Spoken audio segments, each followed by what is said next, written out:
So to set the scene, we come back late 57 and our team have regrouped in the aftermath of the end of Series 1, and there's a sense that Belle Rowley, our lead character played by the brilliant Romola Garai, has lost her right-hand man, and we don't quite know why or when he's going to come back or if he's going to come back. And what I loved about coming back into late 57 was it was really a time where we'd really moved on from post-war austerity of Series 1, and we're impressed by America, and we're trying to project and portray some of the glamour of Hollywood. And so it's really about the effect of this changing world on our three characters. Mr. Madden. At both ends. Thanks, sir. Have a good evening. He's got a light, he's hiding under a bush. Dining alone tonight, Mr. Madden? No, not tonight. You know, I think if you're doing a show about news, there's amazing Pathé footage, and we're constantly looking back at YouTube is brilliant, and we interview people and we talk to people. So I was really excited about taking an era that was on the edge of change, that we can see the 60s ahead of us, but we're not quite there. And so it's the kind of final hurrah before we enter, 60, where the values are changing and the roles of women are changing, and certainly the roles of news are changing. Sputnik 2. Is Britain facing a growing nuclear threat with every Soviet advancement? What does this latest development in the Russian satellite program mean for Britain, and indeed for the arms race as a whole? Also on tonight's program, spend, spend, spend, says the Chancellor. We've never had it so good. But what is the long-term forecast for boom time? I think part of the reason why I set the hour in an office is that I love the balance between private and public. I love The Office, for example, but I love all those films like Broadcast News and His Girl Friday and Network, and I love The Newsroom. So I like the sense that we have this professional front that we have to do 9 to 5, and then we go home to our lives. But the reality is we probably spend more time with the people we work with than the ones we love, and so they become another kind of family. And so I wanted to portray that. Do join us next week for more breaking news from home and abroad. Thank you and good night.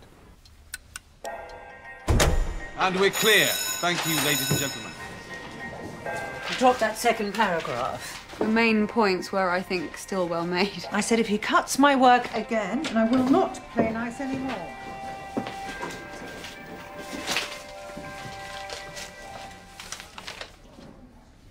What did you think? Right. I definitely felt there was a sense of an end of innocence, there was an end of sort of suppressive austerity, and there was a sense of people on the make. And so that's what I liked about the late 50s, was I thought it would kind of catapult us into the 60s, which is a very different feel, a very different vibe.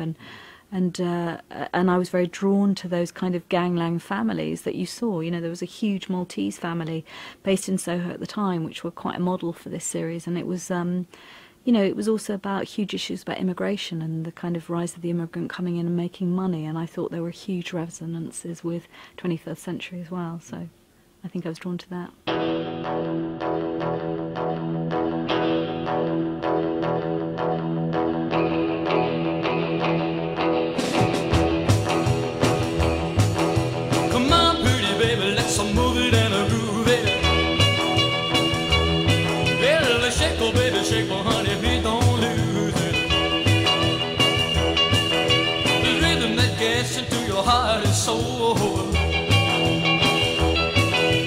Let me tell you, baby, it's called rock and roll. I love telly, and I was always really drawn to that. So I suppose what telly always did for me was that it kind of made me feel very connected to the world I lived in, but it also provided an escape. And I think that's what the hour does, I hope. I hope it allows you to escape and fall in love with the romanticism of the characters and the drama, but all the time it also caused me to reflect, and I think in a way feel more connected to where I live now. And I think that's the great thing about taking about a group of people who are on a quest for news, and I think at a time where journalists are beaten and are put down and have become the lowest form of life next to estate agents, I still believe in the nobility of journalism, and I still believe there are good journalists who quest. And so I guess what I was excited about was writing about a group of heroes that I hope parallel the 21st century. I want to believe that there are those journalists out there. I certainly read them, and so that was part of my, I think, part of my drive about writing the hours. It was a kind of